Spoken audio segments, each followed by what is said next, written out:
Shri job Michael. വിഴിഞ്ഞം പോർട്ടിൻ്റെ അനന്തമായ സാധ്യത മുതലെടുത്ത് മിനി ലോജിസ്റ്റിക് പാർക്കുകൾ, മദ്യദുരിതങ്ങൾ ഉൾപ്പെട്ട കോട്ടയം ജില്ലയിൽ ഏതെങ്കിലും സ്ഥലം ഏറ്റെടുക്കാൻ ഉദ്ദേശമുണ്ടോ? ഉണ്ടെങ്കിൽ വാണിജ്യപരമായി വളരെ പാരമ്പര്യമുള്ള ചങ്ങനാശ്ശേരി സ്ഥാപിക്കുമോ?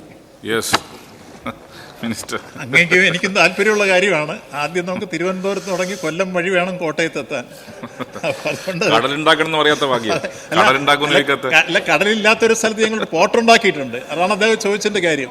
ഉൾനാടൻ ജലഗതാഗതത്തെ പ്രയോജനപ്പെടുത്തി കോട്ടയത്ത് ഒരു പോർട്ട് ഇപ്പോൾ അത് യഥാർത്ഥത്തിൽ ബ്രേക്ക് വെയിൻ പോയിന്റിലേക്ക് എത്തിയിരിക്കുന്നു. പാണ്ഡ്യാനി വിഷയ സഭയിൽ ഉന്നയിച്ചപ്പോൾ ഞാൻ MLA ആയിരുന്നപ്പോൾ ഉന്നയിച്ച പലരും എന്നെ പരിഹസിച്ചാണ്. പക്ഷേ അത് യാഥാർത്ഥ്യമായി എന്ന സന്തോഷ വാർത്ത എല്ലാവരെയും അറിയിക്കുക.